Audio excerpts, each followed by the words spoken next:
We can open the public hearing for 24 Oakdale Avenue. We've given this about 45 minutes.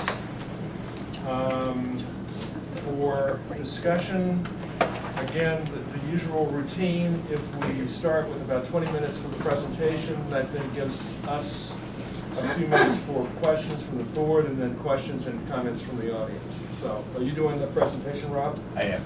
Okay. I'm going to start anyway. All right. So I'm Rob Jemmett from Metro West Engineering, with Marty Monroe, who owns the property here, and we've also got Bobby Williams, the architect, and Andrew Leonard, the landscape architect, here tonight.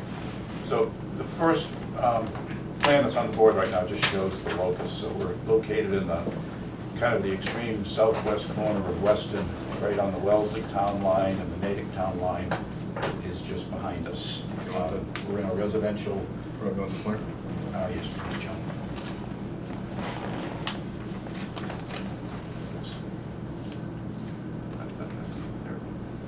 We've got a residential B zoning district, which requires 20,000 square feet and 150 feet of frontage. This next plan is a plan that shows many of the homes in the neighborhood, along with the square footages, and I'll just run through this quickly so you'll have a sense of the neighborhood. So at the top is 85 Tyler Road, which is relatively new colonial. The pictures are a little hard to see on this board, but we have photographs that we submitted to the board. Has an RGFA of 5,700 square feet. 17 Oakdale is a newer contemporary, and that has an RGFA of 6,463 square feet. Right here would be 31 Oakdale, which is it's a colonial. It has an RGFA of 4,600 square feet. And by the way, I'm going to go through the homes in Weston first, and then I'll go through the abutting homes in Wellesley.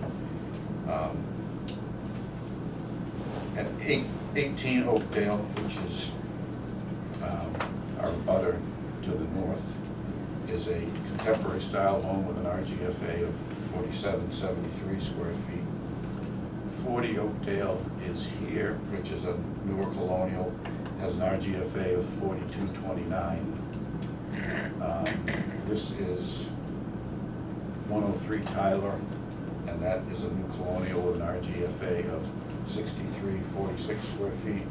And then 107 Tyler, which is directly behind us on the end of Tyler, and then there's a paper street that divides the locus from that property, is a colonial with an RGFA of 5,785 square feet. Then if we go to Wellesley at 107 Manor Avenue, which is this lot, and the house is over here. It's a farmhouse with an RGFA of 3,244 square feet. Then moving down Manor to this lot, which is 103 Manor, it's a older, very small colonial with a square footage of about 1,400 square feet. 99 is this home, which is a newer farmhouse style home or colonial, has an RGFA of 4,430 square feet. And then 97 Manor is right here. It's again, that's an older bungalow house with a RGFA of about 1,100 square feet.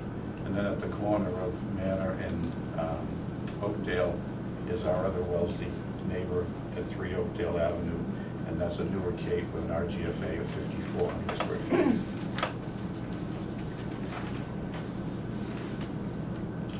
This plan shows the existing conditions of the lot. The existing home is located here. It's a cape. One thing about the existing home is it's actually located within all three, both side setbacks and the front setback. So it's a conforming lot with a non-conforming structure on it. The lot itself fully conforms to zoning with 41,000 square feet of area and 150 feet of frontage. The topography on the lot is really pretty gentle. These are 1-foot contours, and the relief goes from a maximum of 161 to a minimum of 158. So there's not much topographic relief across the site. The lighter green area is essentially lawn and areas that are already developed or improved.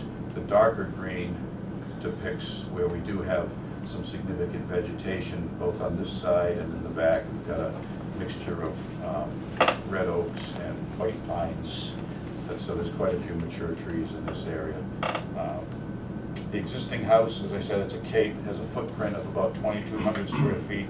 The existing RGFA on that house is 35 square feet. The average existing grade plane around the house is 159.0.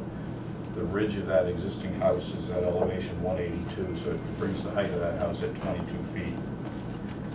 Soils on the site are actually good. They're nice sandy soils, excellent infiltration capacity. Have a moderately high water table at between 5 and 6 feet below ground surface.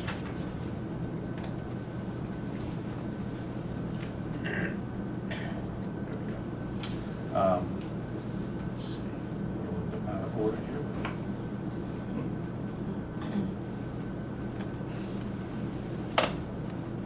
The rest of the civil plans? Yeah, we lost the proposed Site site plans? plan.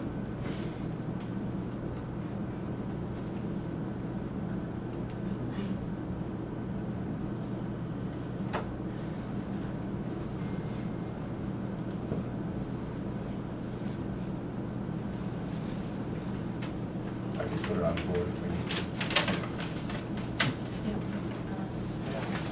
I have it here. I have it outside. Okay, there you go. Well, outside truck. Oh, exactly.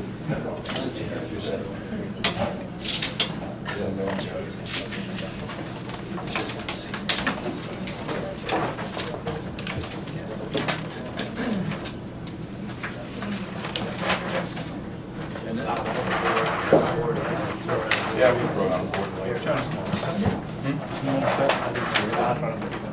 Oh, this? Yeah. Take that one.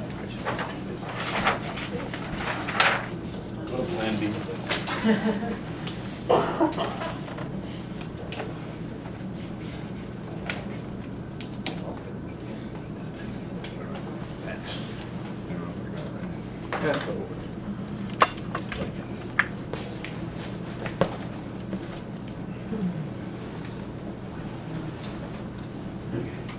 So on the board now, the whole board is the proposed site plan.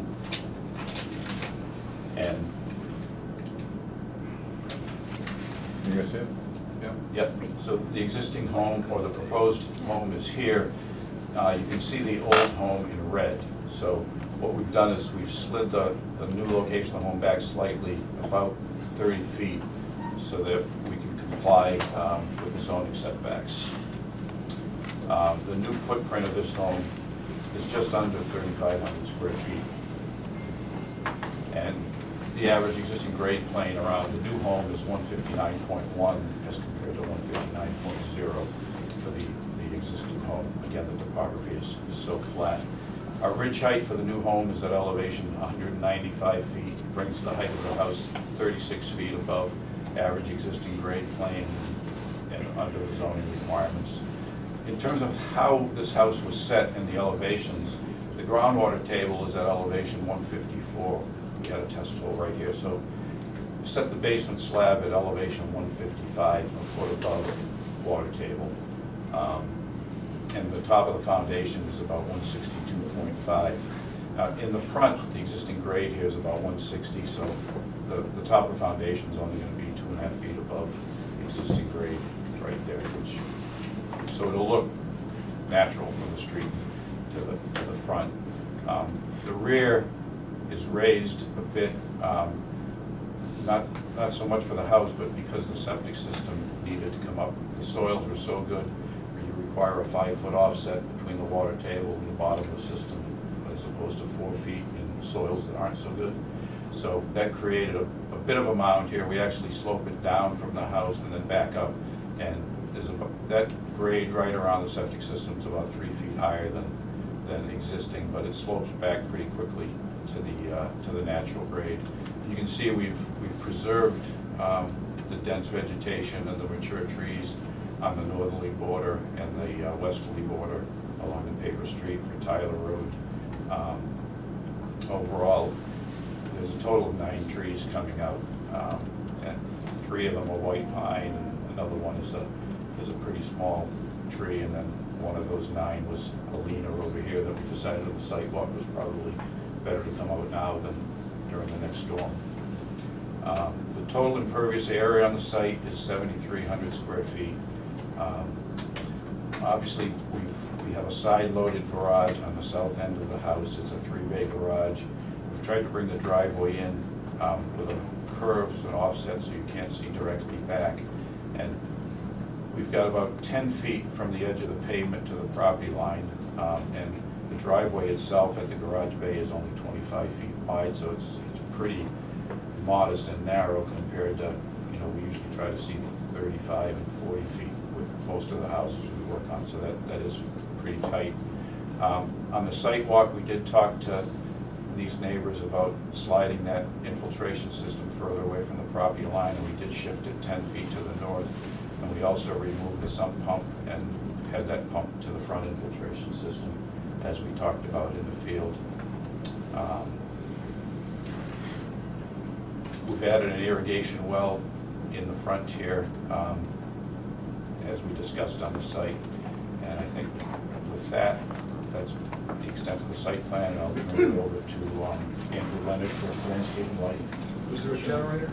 There's no generator, and the AC units are located back here behind the garage.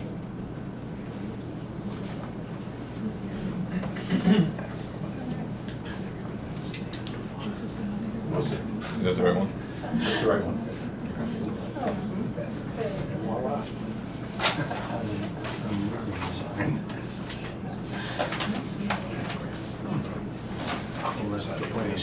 That's all right.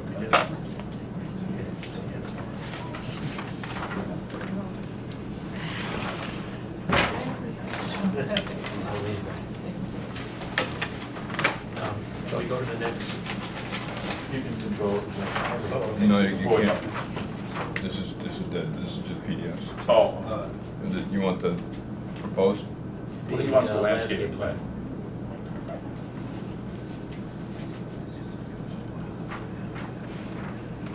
Or the colored one? This one or the colored one, either will fine. All right, so as Bob mentioned, there is substantial existing trees located on the perimeters of the site in this area. We are preserving most of the trees. We have to remove a couple of oaks and a leaning maple right in this area adjacent to the garage. One other oak tree in the driveway right in this zone. We are preserving existing stewardia that's in the front, right now is immediately adjacent to the house. It will now be in the front yard. We're also proposing to preserve the mature shrubs that are located along the front of the house in this area and use them on site, and transplant them and reuse them on site around the foundation and as part of the buffer. We are proposing to plant evergreen materials in the rear and side yard, and then after consultation with the board and with the town's consultant, we are proposing a substantial 10-foot plus buffer of evergreen materials between the edge of the pavement and the adjacent Wellesley property line in this area. There is already an existing 4-foot with 2-foot lattice top fence along, solid fence along this neighbor's property on the neighbor's side, so there already is a good buffer there. There are some substantial rhododendrons, existing rhododendrons 8 feet in that area that were actually planted by the neighbor on our property at some point in the past, but he has indicated that he would like those to stay and is satisfied with those as buffer materials. We have foundation plantings around the house in general. We're also proposing to augment the existing shrubs, which will remain here, with additional shrub border on this side of the property, several new evergreens.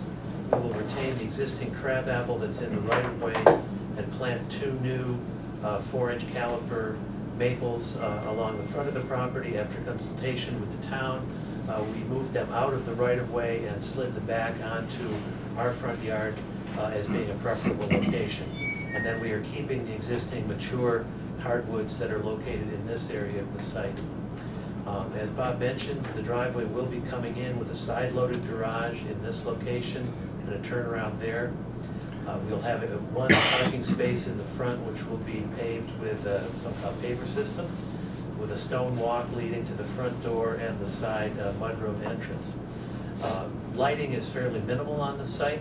We're proposing one post lantern in this area, 5 or 6 path lights along the front of the house. There are sconces at either side of the front door, a downlight in the roof of the porch over this area. There are downlights over each of the garage doors in the soffit over the top of each garage door. There are sconces at the basement entrance, a step light on the walls coming up out of the basement well, and then on the covered rear porch there are 3 fan lights. Total, we are about 12,000 lumens, which is substantially under your town's limitation for total site lighting. All of the fixtures are cut off or dark sky compliant. The site will be, as Bob mentioned, the site will be irrigated from a well, a dedicated well on site, so there will be no stress on town water resources for irrigation. The bulk of the site will be maintained as lawn, as you can see in this. The remainder of the site will be relatively natural, using leaf and pine needle mulch. That basically is the landscape plan. Okay. Architecture? So I just, the perspective, color perspective, or do you want me to take you through all 4 of them? It's up to you. Let's go with the color perspective.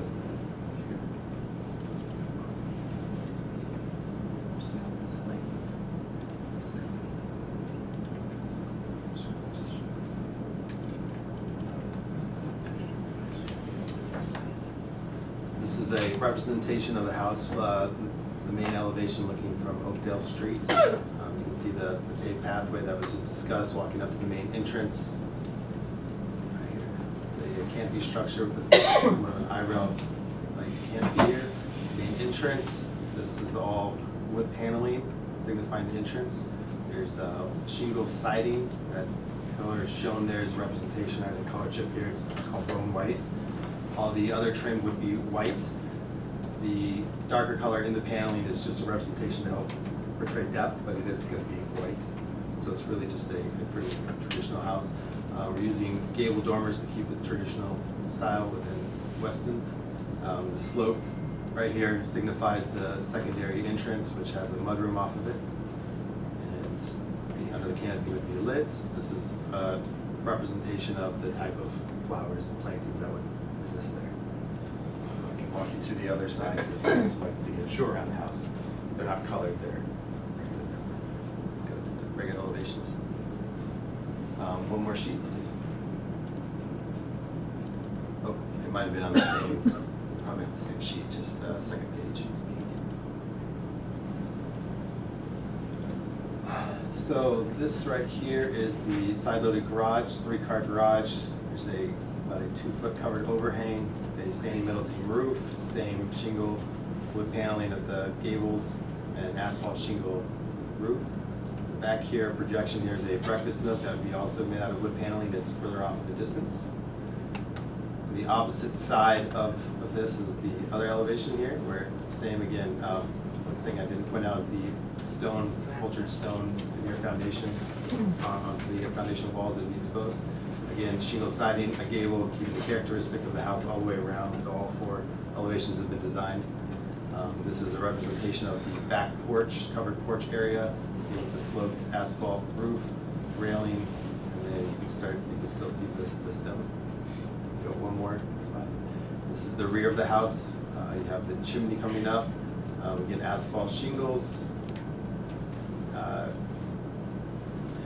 cedar shingle siding, culture stone. This is the walkout basement area. You can see there's a retaining wall helping to frame that. Again, covered porch and the breakfast nook right here. you want to go to the site sections, you can just quickly show it. These are 2 site sections taken through the house. This is this is the cross through Oakdale Street is here, cutting through the house. You're seeing the side-loaded garage elevation all the way back to the paper street, and it's Tyler Road. The house back here representing their existing ridge heights of the house, and then some of the plantings represented in this section. This is the main facade cutting again through, showing how it sits. These dashed lines here represent the property lines of the property there. And this is pretty much all I have, I guess. Okay. Is that it on the presentation? That's it. Okay. Questions, comments on the stormwater management system? They dealt with, I mean, it was fine before, and then they dealt with the questions raised during the site visit, so fine. Yeah.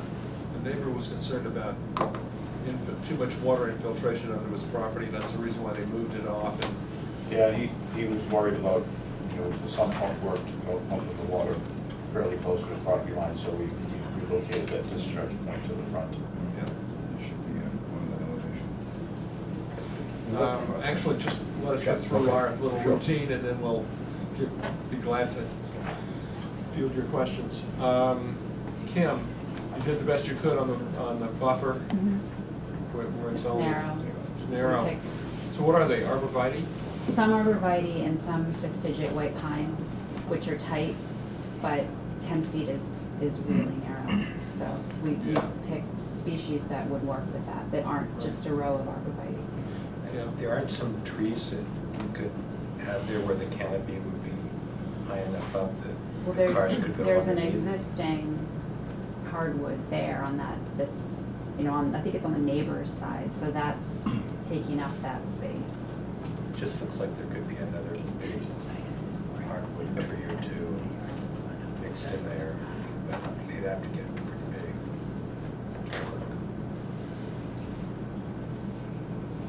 And the festigates will grow quickly too, won't they? They will. I seem to remember that we had a question about the caliper size of the maples in the front. They're 4-inch, so. What that's- did We we that's talk a about? decent we size. increased them to 4-inch. 4 inch from 3, right? Yes. Yeah. So that's what, about 16 feet, 15 feet, something like that? Yeah.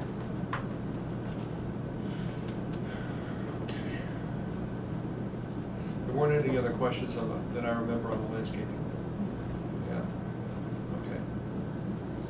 okay. Board, questions, comments?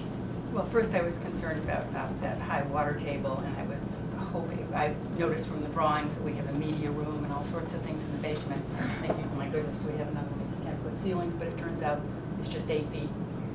So that's all right. My other question is about the irrigation well. This has got a very high water table, and your landscape architect made a comment that you'd have an irrigation well so as not to put any drain on the town water supply, which is exactly the opposite of what we're concerned with. The reason we have irrigation wells is we try not to bring water in from another source to increase our water table. We've already got a real problem here with that. And anyway, looking at the landscape plan, I was just wondering why you would need to irrigate. It really didn't look like a big yard, and the bulk of the yard looked like it was over the septic system, so you probably really wouldn't want to drown out your leaching field. Anyway, you can, rather than have to install all the piping for an irrigation system, you're allowed to use hoses, and you have such a small lawn area. I could see no reason why you need to have this irrigation well. And it isn't about conserving the town water supply. It's about dealing with a town which is basically built on a lot of ledge. And we have a huge problem, and I noticed we have, there's a letter here from a neighbor evidently, concerns regarding 24 Oakdale, that they already have a problem with infiltration. Yes, it's been diverted away, but there just seems no reason to do this. So you're questioning the sprinkler system altogether? Yeah, why you'd really need a couple, it's this tiny lawn area, and I don't imagine that you need to be irrigating excessively over the leaching field.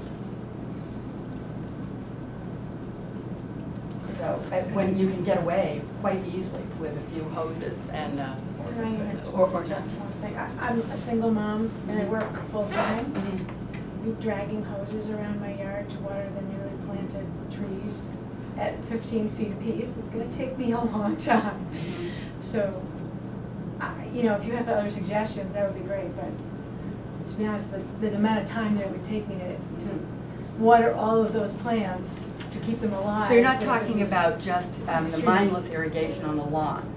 You're correct. talking I'm about gonna do drip irrigation around the drip beds. irrigation on the yeah. trees? Yeah. Okay, well, that's an interesting thing, because what we're really concerned with is people's sprinklers that run all the time, even if we're in a 5-inch rainstorm, you know, and that we just don't want to do this. So your irrigation is strictly to support these new plantings. Mhm. But also Yeah. for the lawn, right? Well, if it needs to have, you know, maybe a rotary thing. But that would be a sprinkler Right. on a hose. Yeah. I mean, can it could see be. allowing, you know, having drip irrigation for the couple years you're gonna need to support these new plantings. Okay. But I really, you don't wanna be irrigating over your septic system. Over your, you don't. And you've already got a high water table there. So you don't wanna be adding excessive, pumping it in. Well, what we were saying is that if there's any irrigation system at all, Mhm. you know, we don't want to bring it and pour the water from Wellesley. Mhm. But this is a little different. Sometimes, I didn't hear her say absolutely that she was going to use lawn sprinklers. no, I thought I heard her say, and I may be misquoting you, that the irrigation would be automatic for your new trees, which are very expensive and Yes. you need to support. But not only for the trees. Well, I would prefer to have it on the lawn as well, so that I don't have to water it with a hose. So, Or with dragging sprinklers around. yeah. That's what But, I she's mean, talking about. You know, the one comment I'd make on the lawn sprinklers, not that, you know, there's certainly a lot of arguments not to irrigate turf grass, but in terms of the water table argument, generally when the water is being applied, particularly in sandy soils like this, the water table's way down. So at that point, you're not really surcharging the water table with any of the irrigation water. I thought you just told me the water table's real high here. It is, but it's a seasonal high water table that's 5 to 6 feet, and that happens basically from December through April. When you get to June, July, August, when most people are irrigating, the water table drops off to 12, 13, 14 feet. Well, then let's talk to the landscape architect about a lot of the new hybrid grasses, which Well, have that's a very good deep point. roots and that actually don't need to be irrigated during the summer. I have a large property with a very large lawn. I have no irrigation at all on that. And it does just fine, but it's a special super deep grass thing. And we use those kinds of species routinely. We also design the irrigation system, specify them so that shrub and lawn areas are on separate zones so that they can be tuned to the requirements as needed seasonally or, so I'm perfectly willing to do it however the board would prefer. I'm responding to the homeowner's desire to have a low maintenance from their standpoint system that they can operate efficiently from their point of view, and also to operate it efficiently and ecologically responsible irrigation system that is tunable, has rain sensors, moisture sensors on it, so that it's not running when it's not supposed to be. We just let her have a well. She wants. I don't know, I'm not going to beat the I lawn was trying sprinkler to save police. her money. This Well- well will cost a big bundle. Well, no. I was gonna say we do a special dispensation for doing the drip irrigation on the plants. But we can't police that, you know. I just think we just go ahead Oh, and do it. She's willing to do it. tubes. I'm not going to drive by there and see if she's got lawn sprinklers. I would drive by it personally, vendetta. So, all right, Steve, what do you? just saying. Yeah, no, that's a good point, but I think she wants to water the grass. She said doesn't want to drag sprinklers around. Steve, anything? Well, I still wonder if you couldn't put some large trees where the canopy would be high, 1 or 2. It still just looks like a row of trees to me. It sure does. In 10 feet of space, it seems like you could do a little more than what we're showing. Where's the hardwood you were talking about, the existing one? Is it down near the street there? There's one there, Yeah, and there's one back there. I Yeah, think what he's talking so about is is maybe this putting one in similar? the middle somewhere. but remember, there's a fence there too, Yeah. so Yeah, the driveway. I didn't feel strongly about it. And there's no layering that can take place in 10 feet? No, No? there really isn't. Yeah, what we propose to break that up, we've planted 3 of one, and 3 of another, and 3 of another, and 3 different fastigiate species that will provide a substantial vertical buffer in a narrow space. So it won't be just a wall of trees. I mean, it will be a wall of green, but at least it'll have some variation to it because of 3 different species.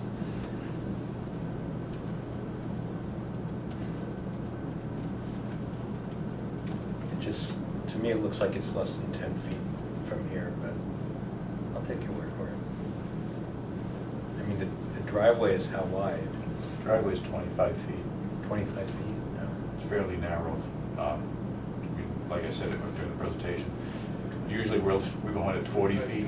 For the apron. Oh, I'm, The oh, garage. the driveway. Oh, the driveway, coming in, it's 12 feet. So where's the 10 feet measured from? I'm really confused.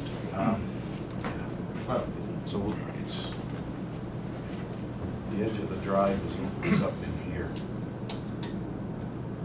So it's from there to there. To where? Property line? Yeah, to the property line there, which is where the fence is, and then up in here, which is the edge of the drive. So then there's space between those plantings and the fence, it looks like. You have a couple feet. Yeah, because this fence is inside, that's the neighbor's fence, so they have it a couple of feet off the property line on their side.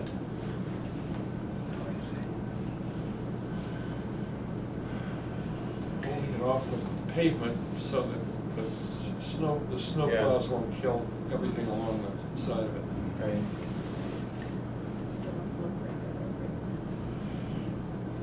There's just not much to work with. Nope. No. But they grow after the first year, a foot a year, these species. Yeah, Or that's more. his point. I think he's talking about the wall. In other words, it Aspect. looks too kind of constructed. Straight. Without some vertical element. Yeah. Which That's right, there's nothing, they'll all be the same. It's not broken up, it's Right. not natural. There's nothing natural Yeah. looking about it. It's just an incredibly confined site, unfortunately. Yeah. We talked about front loading it, but it caused all sorts of other problems. Yeah. that was work. The only thing I question is the efficacy of a walkout basement with a high water table in the back, just because water and snow Mhm. and something like that, but just a thought.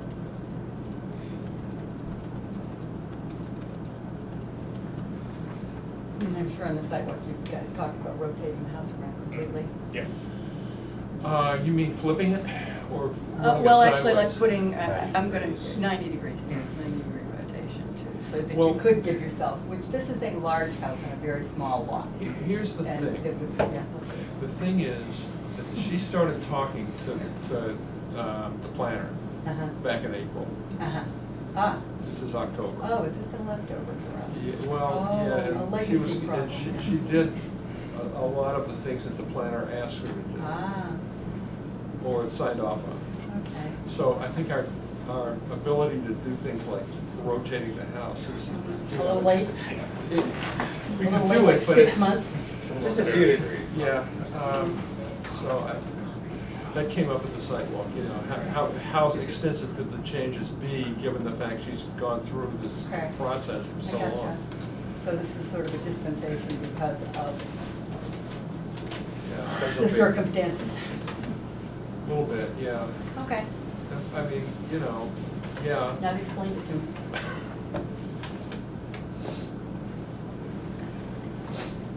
I mean, apparently they did pretty much everything that they were asked to do. Yeah, we appreciate, you know, the fact that you're sympathetic to that, because we met with Edson, you know, well before we ever submitted plans, and we kind of vetted it out at a fairly early stage before we had ink on the paper. You know, we're still working in pencil. So we kind Yeah. of did Yeah, march I get down. it. Alrighty then. In fact, the landscaping we're talking about along the fence was something we discussed at length at the sidewalk, you know, so. I don't know. It's very hard for Kim to work back, Yeah. Oh, no. you know, after Yeah. some of the major decisions are already cast in concrete, literally. Yeah. Well, all right, then I would say that after the legacy issue here, and that this is probably about the best thing, the best plan. Tony? I just have one question for the sake of the owner. Seems like a little bit of a tight squeeze as you bring the car in to turn, it's a 3-car garage, Mhm. and then you have to back up, of course, it's a curvy driveway going out, so you want to hit headlights first. Have you looked at the difficulties of turning around the car in that small space? We have, in fact, Yeah. and I've discussed that at some length with Margie when we Yeah, put the site especially if you plan have cars together. parked outside the garage, if you have 2 or 3 cars at once outside the garage, it's going to be a tight squeeze. Right, it's a management issue for the owner. And Yeah. she recognizes that. How similarly situated. It gets even more difficult in the winter, of course, as the There's snow snow, sets. yeah. So you just want to plan ahead to say, where am I going to put my snow? And you want to make sure that there's a place to move the snow in the driveway, else you'll be trapped like a rat. Don't want that. Yeah, so however the walls and the landscaping is, such that you say, okay, in the winter, here's my snow stacking plan. Mhm. That makes sense, thanks. All right, you had a comment. If you just identify yourself before you make your comment, that would be great. I am Denise Rogers, I'm with my husband Dwight Rogers. We are direct abutters at 97 Manor Ave in Wellesley. Good evening, members of the board, Mr. Chair. A few concerns that we do have, and I realize you have touched on these things. The sump pump and the proposed infiltration system. Prior to the revised plans, a sump pump was discharging into the infiltration system close to our property. We've noticed that our concerns have been heard, and this sump pump discharge has been redirected into the infiltration system in the front yard, I-1. While we appreciate the fact that our concerns were acknowledged and this change was made, the driveway elevation has been split 75%, 25%, with the runoff being taken in by 2 different catch basins. Our only question regarding the drainage for the driveway is how will the flow be directed into the catch basin? Will there be a berm, a curb, or a drainage swale? The tree buffer, excuse me, due to the removal of the trees on the property line abutting our property, as of right now, there is a lack of buffer. Can we enhance the tree buffer between our 2 properties to create a more substantial barrier and perhaps make that a condition of your decision? During the construction and during the excavation of the foundation, what is the proposed dewatering plan? And where is the proposed discharge for any encountered groundwater during construction? Thank you for listening to our concerns. We appreciate it. And I think my husband might have a couple of questions. All right. Which property is your property? We're on 97 Manor Ave. Which one is that? It It's is, the narrow one. I believe described, it was described as a bungalow. That one? Yes. Second one. Yeah. All right.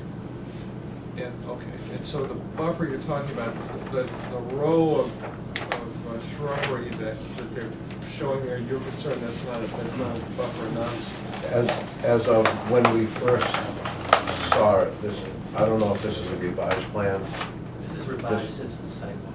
Oh, okay, all right, so Yeah. what is the height on those trees? We've installed at 10 to 12 feet. Is there enough room to, if you're gonna use arborvitaes, could you like soldier them in some fashion to kind of give it a little bit of depth?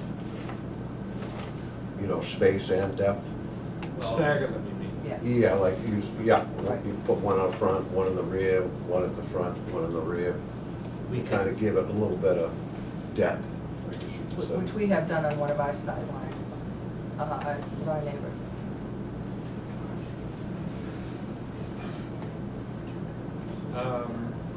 There's the snowplow problem, is there, or is that not a problem? No, that is a problem.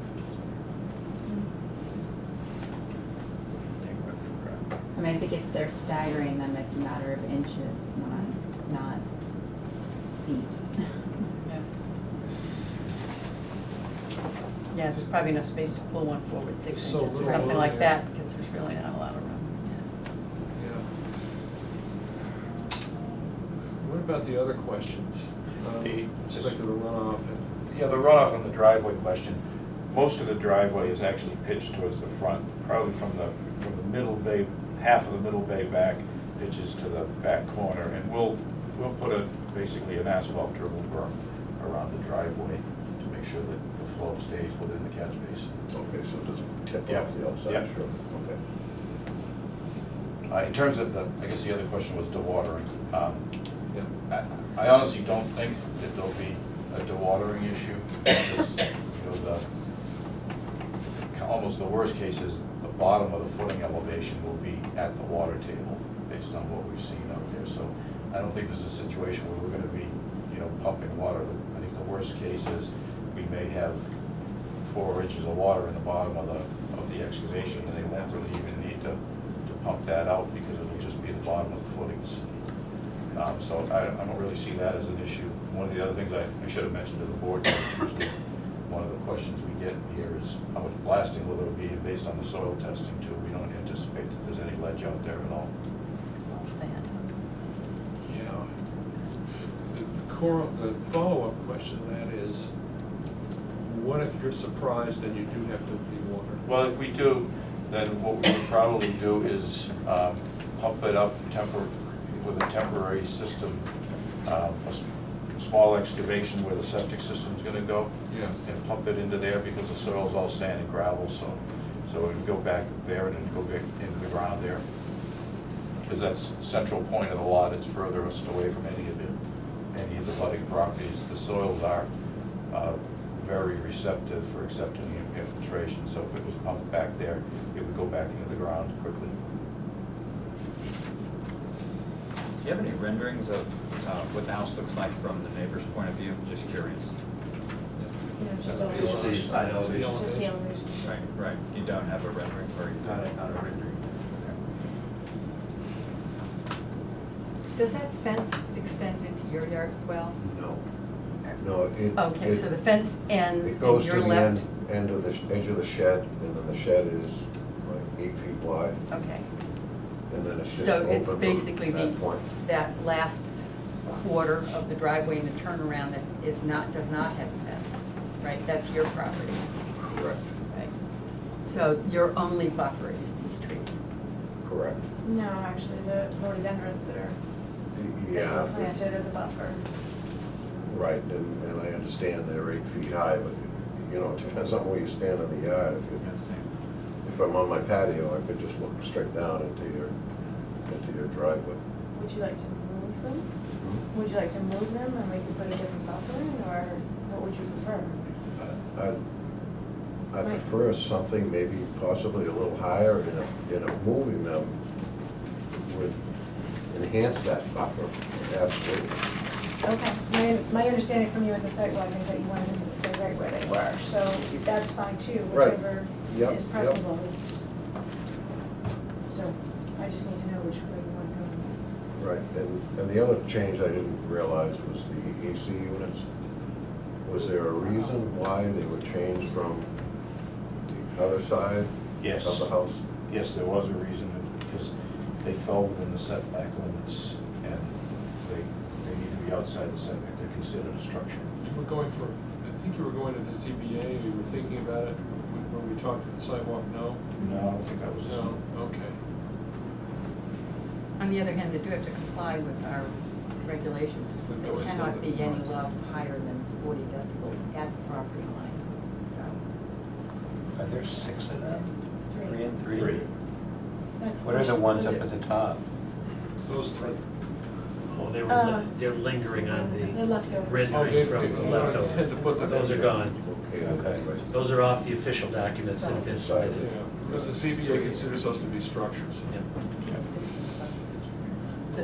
Where are the AC units going to be located? They're right, Right where the cursor is. right there. And that's being the garage doors, Enclosed by a 6-foot fence Thank and you, an John. evergreen hedge. Okay. Right, but the So- standard, the noise propagation standard We're is aware of that 40 standard. dBA at the Yep. property line. Right, no, And the decibels, I'm not familiar with that. What is the decibels? That's about, this, if we're all quiet, Mhm. the decibel level, the background decibel level in this room is about 40 dBA.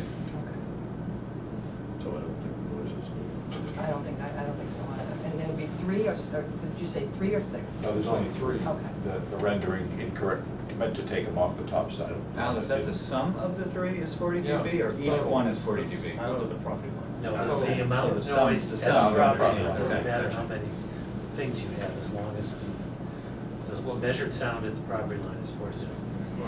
So everybody And everybody be quiet for a minute. Vegetation, or are they gonna? Vegetation, offense, and acoustic damping. It's a lot to ask for a West night. That's it. That's 58. What is that?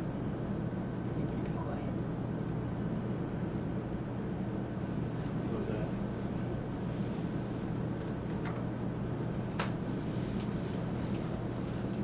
What is it? It was, well, right then it was 58, but I can't believe Oh. that. It couldn't possibly be. I must have done the wrong thing. Don't bring your phone. I know, I won't even. It's a terrible app. Yeah, it's a terrible app. Say, give me that app so I can test my son's. According to the They stuff don't I have- read, 40 decibels is quiet Plus or conversation. minus. Yes, Yeah. yeah. When we were Turn talking the sound initially, I on. think I had run the wrong. All right, so- I don't think you ever answered the question about whether you prefer to have those rhododendrons moved and new screen planting installed at a greater height, or leave the rhododendrons where they are. Well, yes, if enhancing this screening would be to move the rhododendrons, absolutely. You know, I'd have my landscaper move them, and if that's not a problem. Seems like it's gonna then be a trade-off, right? At eye level, the rhododendrons are gonna be better, but if you're looking up at a house, the trees are gonna be better. So you just have to Right, decide what's better you know, for you. if we're looking at abrevieties or whatever the trees that you do put in, if they're 10 feet now and they grow a foot a year or whatever it is, you know, now we're talking 12 feet in a couple of years. Where are you moving them from and to? I'm confused. With the rhododendrons? There are three Yeah, of them. right, where are they going to move from and where are they going to move to? You don't They're- want them where they're shown? Well, they're gonna They're move kind of- from. they're Right, actually Bob.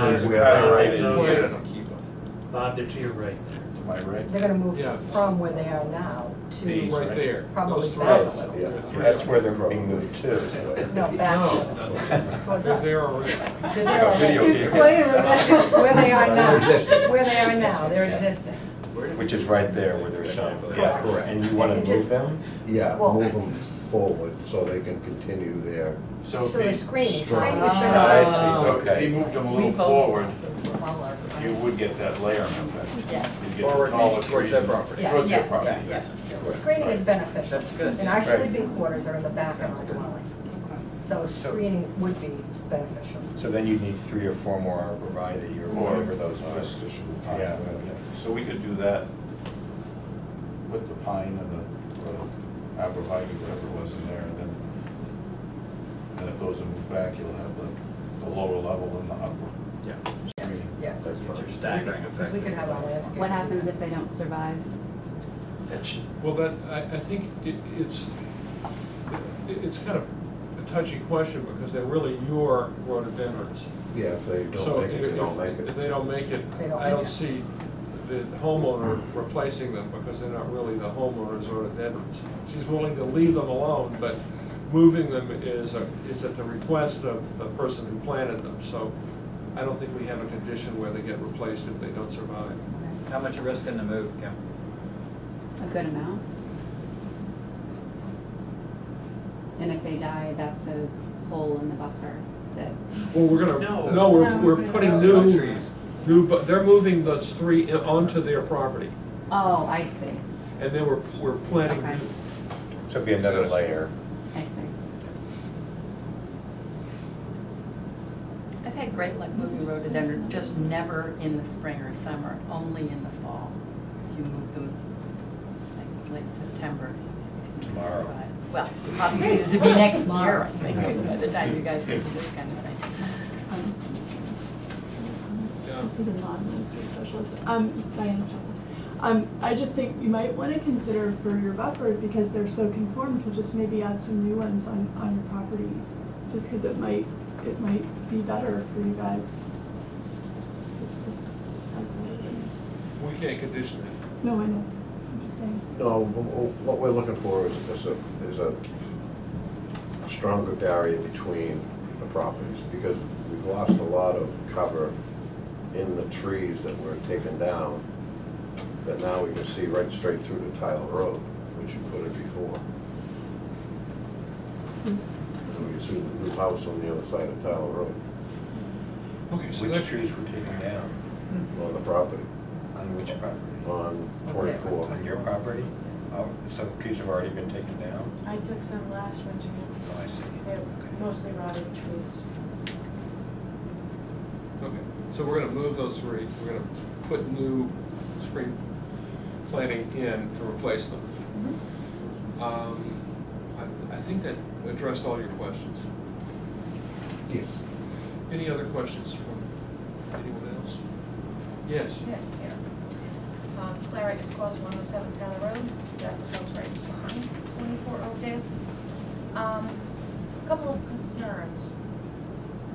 First, for us, since those trees were taken down last year, we are already experiencing significant loss of privacy. We bought that property because we absolutely love the isolation that we had there because of all the vegetation. We don't have it now. And so we're very concerned that the trees that are planned to be put there aren't going to be enough. How can we ensure that we basically get back the level of privacy that we had before? We don't know what level of privacy it was. That's Oh, what- it was completely, we didn't even know the house was there, now we can see everything. Can I make a comment? There were 3 hemlocks that were in the back that were diseased.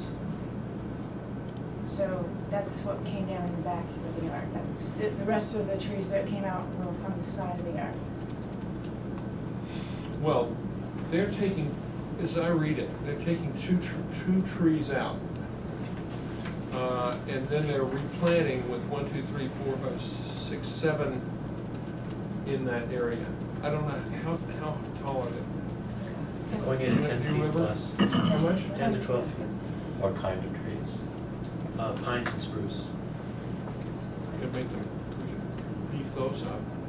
Could we, or is there a sunlight problem? No, no, I mean, I think you can, I wouldn't change all of them if you want more kind of a staggered look, but maybe a few of them could be a bit bigger, Maybe, when you say bigger, like 12 to 14s. 14 to 16. we've got Maybe like 1 7. 14 to 16 and 1 12, if you're trying to get away from the uniform, all planted at the same time look. Right. You know, maybe 1 tall one next level down, or 2 12 to 14s, and then the rest. 1 14 to 16, 2 12 to 14s, and then The rest as 4, planned, which is, what did you say, 10 10 to to 10 to 12s? 12s? Could we could put in a stipulation that, that they get placed for maximum screening, when they're planted. So, I mean, we do that quite often, that our landscape consultant goes out and just locates them where they would do the most good, rather than just putting them where the plan shows. So we increase the height of about half of them, and then locate them to greatest effect when the house is built. Okay, so that would address. That would help. They won't be mature, hemlocks, but Right. it might help. It would be 10 to 12, is that what you There's said? there'd be 1 14 to 16, Oh, okay, all right. 2 12 to 14s, the rest 10 to 12s.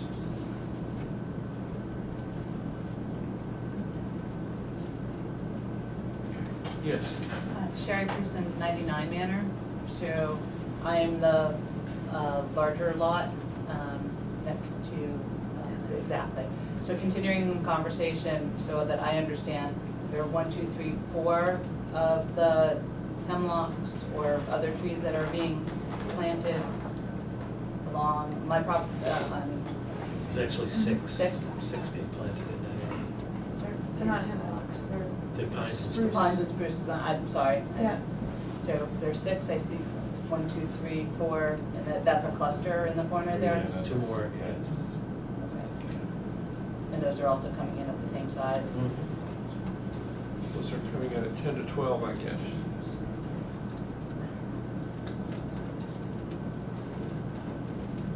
Okay, thank you for Okay. clarification, yeah, Okay. just wanted to understand what we All were right. seeing.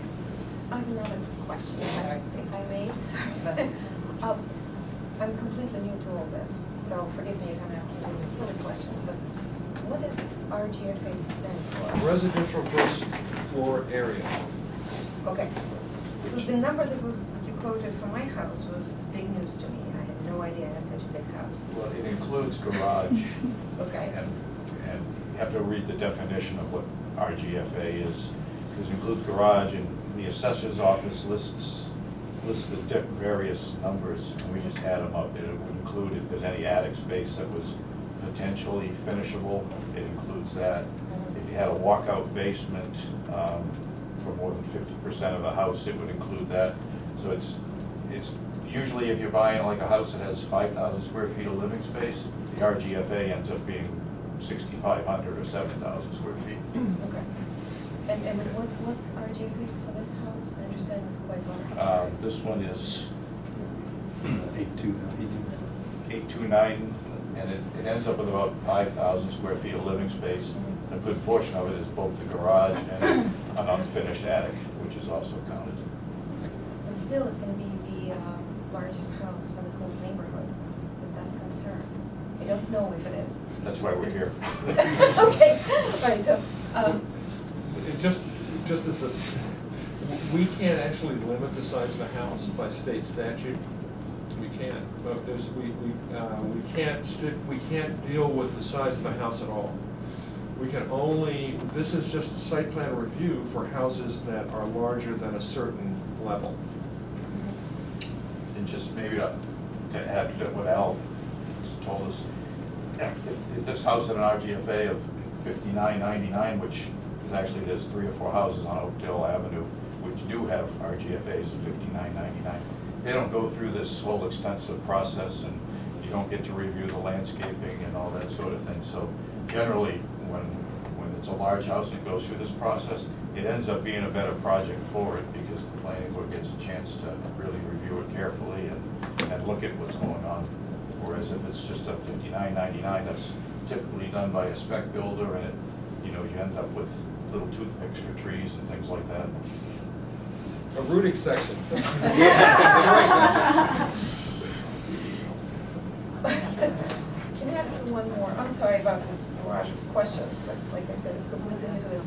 How legally binding are these plans? I'm not questioning anyone's integrity or anything like that, How but what? legally binding are the plans. I'm just, I They have to just be need to know. registered. They have to be registered, so, At the registry of deeds. okay, so they have to be followed to the letter. Yeah. Okay. And there's Thank you. certifications that go along with every step of the process. Okay. They don't get an occupancy permit if we don't sign off on that it's done the way that we signed off on it. Okay.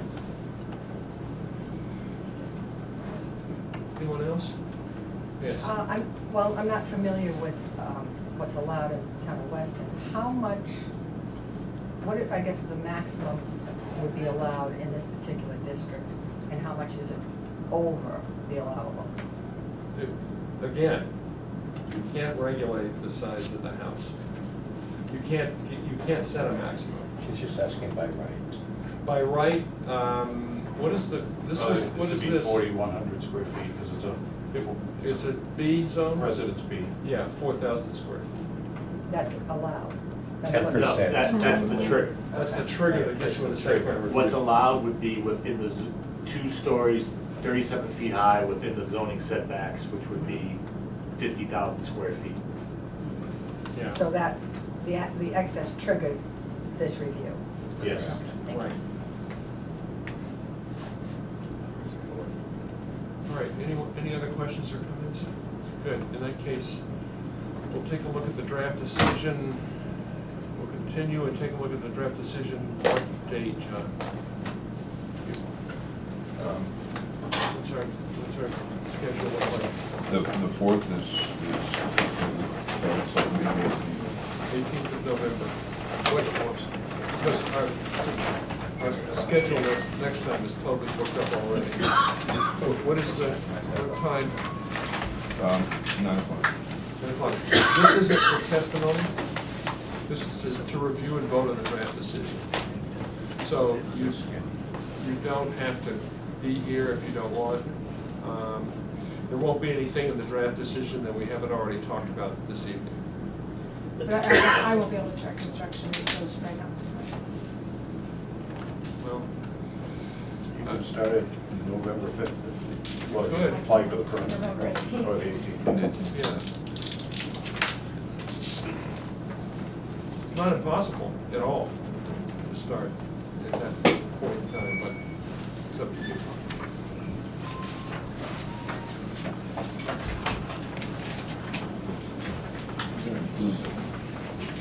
Following week's meeting.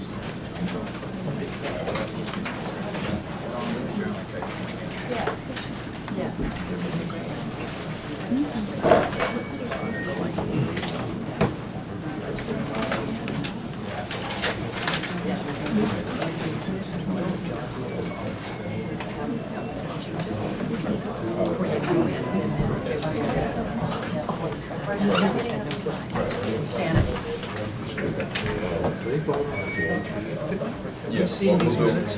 We'll put together a draft decision based on what individuals put in front of the board tonight. In that case, it's a slam dunk. One of the questions that you can ask me in a couple of days, I'll prepare a draft decision and make it available prior to the hearing. That I'm bitter. If we can, and I'll put it out on our website. No, we That's not the decision. I don't know if that's not the case. If they don't want to present the draft decision publicly, you have to comments. But they won't take testimony. Thank you very much. You can come and witness their dialogue when they come to vote, but it won't be a open meeting. It'll just be a public meeting. Very good. Thank you. Yeah, website after 3 or 4 days. Sure. Okay, thank you. Okay, I think we're ready to. Yes, sir. What's policy, board policy on draft decisions? Are they? Policy? I'm not sure I understand the question. Let's say we put together a draft decision, it's available a week ahead of the meeting. Yeah. Can we publicize that and put it on the web, or Yeah. does that stay? Well, You want to think about it? I don't see why we couldn't put it on the I'm getting a lot of calls from say that Verizon wants to draft decisions before the hearing tonight. We resist giving them. Oh, you have? Can you think of a reason why we don't have those strategies? Move it over. If they need it, I'll move it. No, we're going to review the vote. If they want it, I'll send it. All right. No, I mean, the applicant gets the draft anyway. Secret. No. It's going to be distributed anyway at the meeting. And if Right. it was going to change because it was something to gross where it was changed in any event, right? Doesn't matter, Right. the draft decision is in everybody's hands. Right, because it's a Still draft, change. clearly marked draft. I don't mind if people think, Yeah, Okay. just as long as. Want to take a look to see if Yeah. there's anything that we might have missed. All right, understand. Okay. Transparency. Yep. Thank you. Thank you.